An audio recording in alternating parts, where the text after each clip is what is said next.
रावण और श्रीराम के बीच भीषण युद्ध अपने चरम पर था। रावण की विशाल राक्षस सेना के शक्तिशाली योद्धा एक एक कर मारे जा चुके थे। अब वह समझने लगा था कि श्रीराम कोई साधारण मानव नहीं है।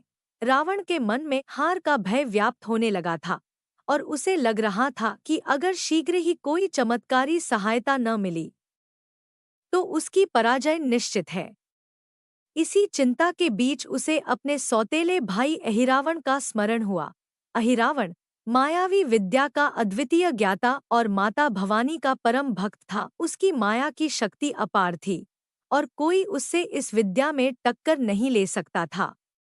यहाँ तक कि रावण का पुत्र मेघनाद, जिसने माया विद्या में महारत हासिल की थी, उसने भी इस ज्ञान का स्रोत अहिरावण से ही प्राप्त किया था। रावण को विश्वास था कि केवल अहिरावण ही उसकी मदद कर सकता है और लंका को इस विनाश से बचा सकता है। अहिरावण को लंका बुलाया गया और रावण ने उसे युद्ध की विकट स्थिति और अपने संकट की जानकारी दी। भाई, रावण ने कहा, तुम्हारी सहायता के बिना लंका को अब कोई नहीं बचा सकता। श्रीराम का पलड़ा भारी होता जा रहा है। अब यह तुम्हारे हाथ में है कि तुम इस युद्ध की दिशा पलट सको। अपने भाई की गंभीर स्थिति देखकर अहिरावण ने उसकी सहायता का वचन दिया। रात का समय आया।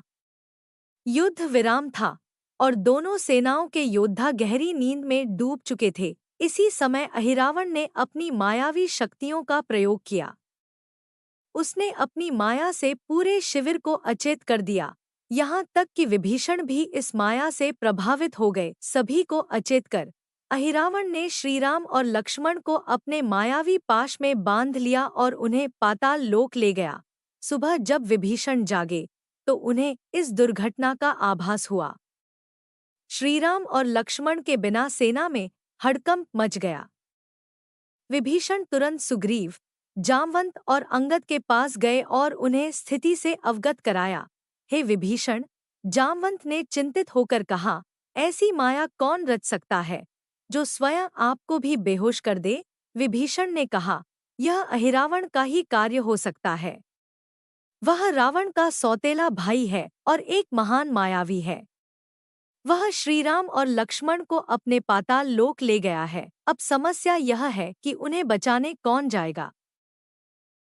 सभी युद्धवीरों की चिंता देखकर पवन पुत्र हनुमान आगे आए। उन्होंने आत्मविश्वास से कहा, विभीषण जी, मुझे अहिरावण के पाताल लोक का मार्ग बताइए। अपने स्वामी को किसी भी संकट से निकाल लाना मेरे लिए सरल है। चाहे वह यमलोक हो या पाताल लोक, कोई स्थान ऐसा नहीं जहां मैं न पहुंच सकूं। विभीषण ने हनुमान की शक्ति और भक्ति पर पूरा विश्वास जताया और पाताल लोक के कठिन मार्ग की जानकारी दी। अहिरावण की नगरी में प्रवेश करना कठिन है, विभीषण ने कहा, पर सबसे बड़ी समस्या उसके वध की है। अहिरावण ने माता भवानी से ऐसा वरदान प्राप्त किया है कि जब तक उसके मंदिर में जलते 5 दीपक एक साथ न बुझाए जाएं, उसके प्राण नहीं लिए जा सकते। हनुमान ने हंसते हुए कहा, भाई, प्रभु श्रीराम की रक्षा के लिए मैं ज्वालामुखी को भी शांत कर सकता हूँ। फिर ये दीपक क्या है? आप निश्चिंत रहिए, मैं अभी प्रभु श्रीराम और लक्ष्मण को लेकर आता हूँ। हनुमान तुरंत पाताल लोक की ओर प्रस्थान कर गए। वहां पहुंचते ही उन्होंने देखा कि चारों ओर अंधकार और गर्मी थी। अहिरावण के राक्षस योद्धाओं का कड़ा पहरा था, लेकिन हनुमान ने अपनी अपार शक्ति से उन सभी को परास्त कर दिया और अहिरावण के भवन में प्रवेश किया। अंदर पहुंचकर हनुमान ने देखा कि श्रीराम और लक्ष्मण अचेत अवस्था में बंधे हुए हैं और अहिरावण माता भवानी की पूजा कर रहा है। वह श्रीराम और लक्ष्मण की बलि चढ़ाने ही वाला था। इसी समय हनुमान ने देखा कि 4 कोनों में 4 दीपक जल रहे थे और एक दीपक छत से लटक रहा था। हनुमान ने तत्काल पंचमुखी रूप धारण किया। वराह, नृसिंह, गरुड़, हयग्रीव और स्वयं हनुमान मुख से एक ही समय पर 5 दीपकों को बुझा दिया।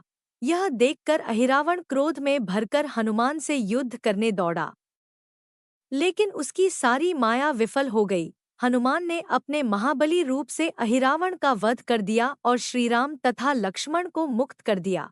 हनुमान श्रीराम और लक्ष्मण को लेकर वापस लंका लौट आए।